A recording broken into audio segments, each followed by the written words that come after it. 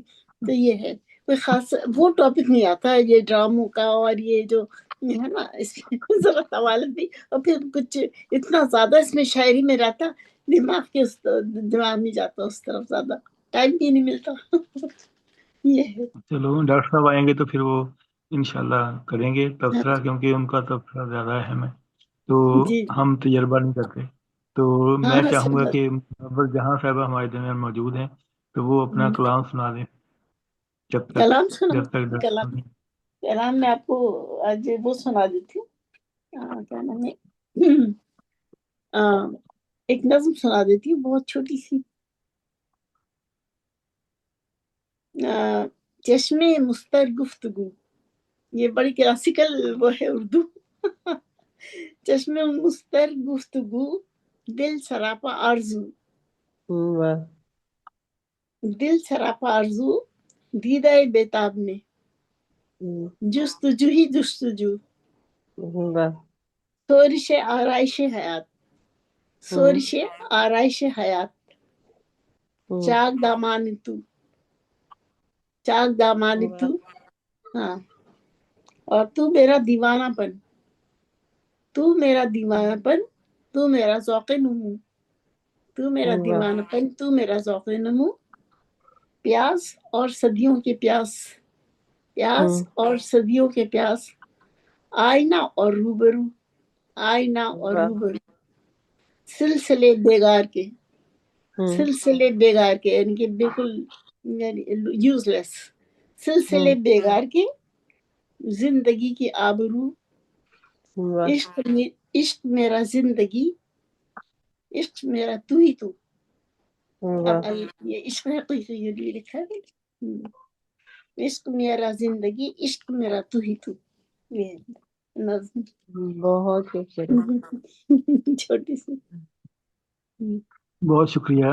محترمہ منور جہاں صاحب اپنا کلام سنا رہی تھی, اور ڈاکٹر نگر خورشید صاحبہ نے جو پنجابی میں ایک افسانہ پیش کیا ہے اس پہ گفتگو فرمائیں گے محترم جناب ڈاکٹر شبیر احمد قاضی صاحب.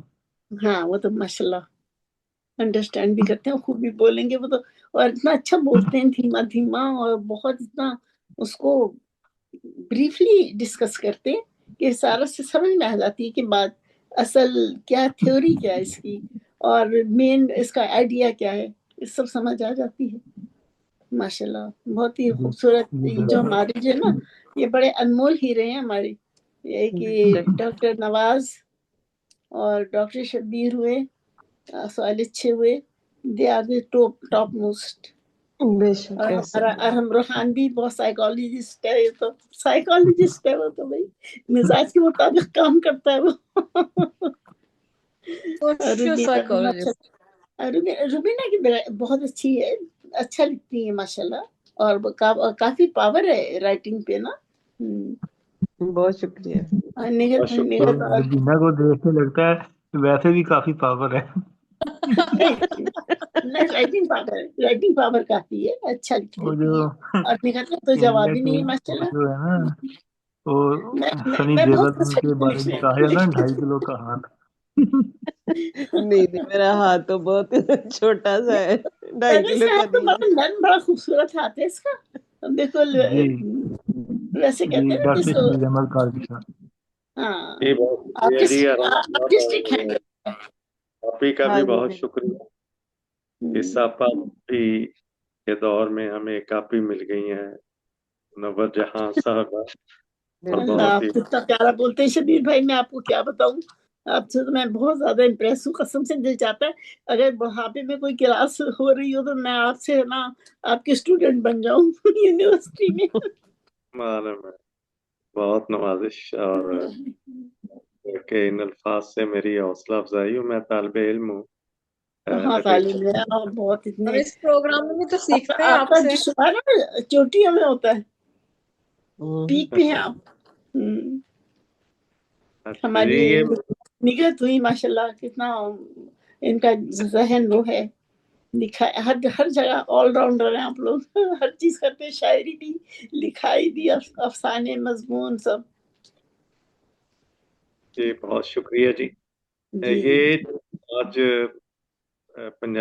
میں پنجابی چ گل کرانگے جی. ہاں ہاں پنجابی آپ کو سمجھ آتی ہے تحریر پڑھی گئی بہت ہی اچھی ہے اور سمجھتے کہ یہ موضوع اور یہ کہانی ایک پاسے تے زبان ایک پاسے. لوگ کہانیاں بہت اچھی ہوتی ہیں اس کی. ہاں جی میری تو بہو پنجابی ہے ماشاءاللہ لاہور کی. ہاں فارسی چ کہتے ہیں کہ سخن بھی خیزت کے جی بعد سے نکلتی ہے. اور محترمہ خورشید صاحبہ نے جس طرح بیرون آگے ہوں چلیں وہ جس طرح بات سے بات نکال کے انہوں نے اپنی مکمل کی ہے وہ بہت ہی اہمیت رکھتی. میں سمجھتا ہوں پنجابی میں اگرچہ انہوں نے بتایا کہ پہلے کا لکھا ہوا افسانہ ہے لیکن تر و تازہ ہے. اچھی تحریر کا حسن یہ ہوتا ہے کہ وہ ہر زمانے میں نہیں لگے ہمیشہ تر و تازہ رہتی ہے نئی رہتی ہے. اس میں ندرت موضوع کی ہوتی ہے زبان کی ہوتی ہے اس لیے وہ تحریر کبھی فرسودہ نہیں ہوتی پرانی نہیں ہوتی.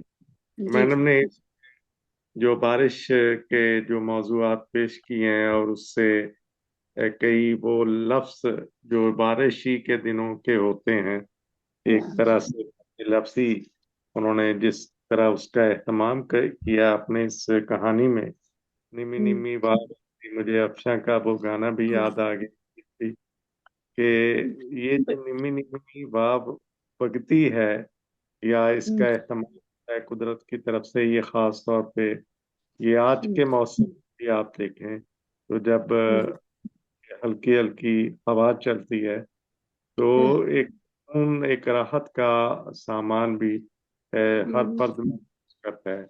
لیکن جب اس میں شدت آ جاتی ہے تو پھر اور بڑی تکلیف دہ ہو جاتی ہے پھر اس سے بچنا.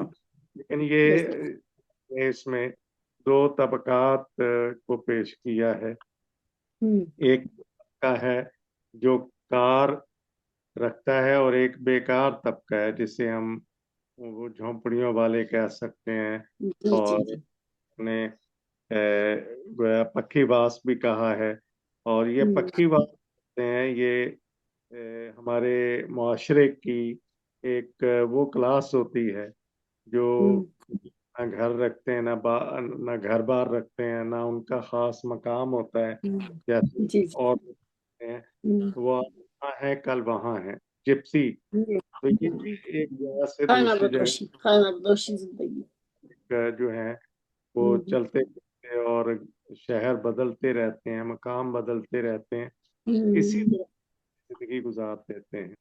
تو بارش ان پہ کیا اثر کرتی ہے اور جو اس کے اثرات کیا ہوتے ہیں اس کا بھی ایک منظر میم نے یہاں دکھایا ہے. اور وہ لوگ جو کاروں میں بارش کا مزہ لینے باہر نکلتے ہیں وہ انہوں نے بار بھی جو ہے وہ بارش کی اپنے اوپر محسوس نہیں کی. وہ اس کی لذت سے ہی آشنا نہیں ہے.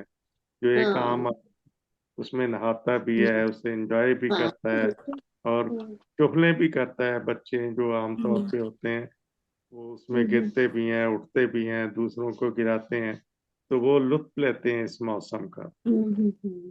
لیکن یہ موسم جو ہے بڑے اور جیسا موڈ ہو ویسا منظر ہوتا ہے. موسم تو انسان ہوتا ہے. یہ امیر ہے کیا غریب ہے اگر اندر کا موسم ہے اچھا موسم ہے بہار کا موسم ہے تو پھر باہر کے موسم کو بھی وہ انجوائے کرتا ہے.